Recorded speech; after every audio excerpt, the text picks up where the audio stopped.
ঢাকা বিভাগের টাঙ্গাইল একটা জেলা।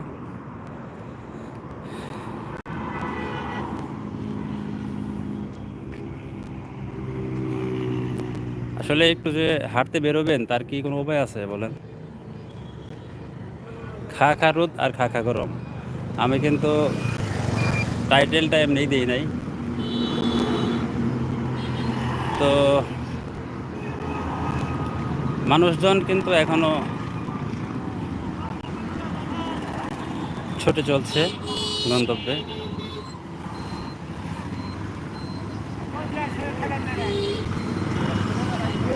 ঢাকা থেকে অনেকেই কিন্তু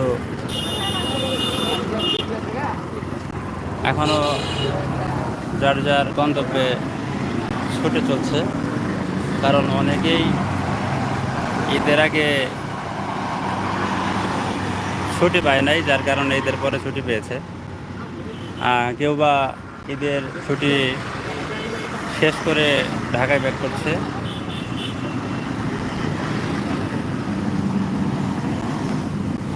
তো মেহেদি হাসান কমেন্টস করেছেন যে টাঙ্গাইলের তাঁতের শাড়ি প্রয়োজন। হ্যাঁ, টাঙ্গাইলে পাতরাইলে চলে আসেন, কারণ টাঙ্গাইলের পাতরাইলে আপনি ঘুরে দেখে যাচাই করে টাঙ্গাইলের শাড়ি কিনতে পারবেন। কারণ টাঙ্গাইলের পাতরাইলেই কিন্তু বেশিরভাগ টাঙ্গাইলের শাড়ি তৈরি হয়।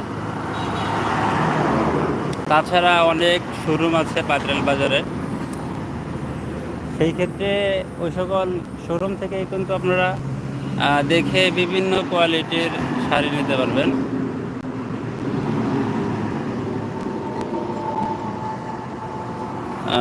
মেহেদি হাসান আমাদের বাসায় বেড়াতে আসেন। আপনাদের বাসা কোথায়?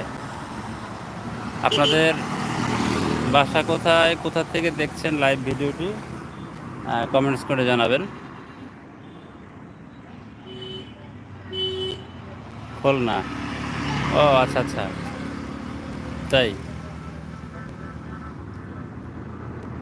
নাহার বেগম, ওয়াই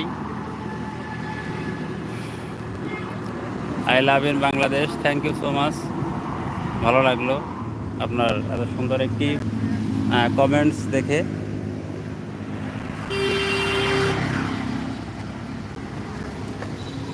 তো আপনারা কে কোন লোকেশন থেকে আজকের লাইভ ভিডিওটি দেখছেন সেটি কমেন্টস করে জানাবেন। নাহার বেগম কোথা থেকে দেখছেন? মেহেদি তো জানালেনই যে আপনি খুলনা থেকে দেখছেন।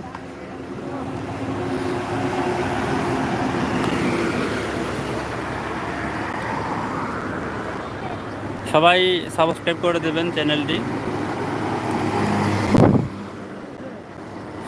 আসলে ব্যস্ত থাকার ফলে খুব একটা লাইভ ভিডিও কিংবা ভিডিও আপলোড কিন্তু ইদানিং করা হয় না।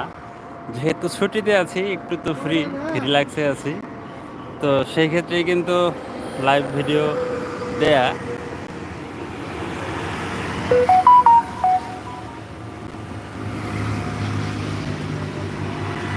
খুলনার সুন্দরবন দেখতে আসেন,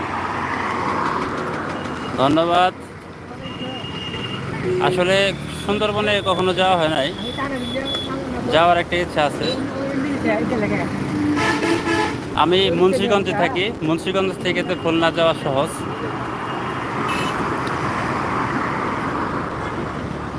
আসলে অন্য অন্য জায়গায় গেছি, যেমন কক্সবাজার গিয়েছি, কুয়াকাটা গিয়েছি, তারপরে ইন্টেক্সের জেলাগুলোতেও মোটামুটি ঘুরেছি, কিন্তু সুন্দরবন, খুলনাও গেছি, কিন্তু সুন্দরবনে যাওয়া হয় নাই। তো সেই ক্ষেত্রে সুন্দরবন কিন্তু আমার আকর্ষণীয় একটা জায়গা। মিস্টার ট্রিপুলার, এটা কোথায়? এটা হচ্ছে টাঙ্গাইলের পুংলি, এলাঙ্গার আগের স্টেশন পুংলিতে আমি এই মুহূর্তে অবস্থান করছি।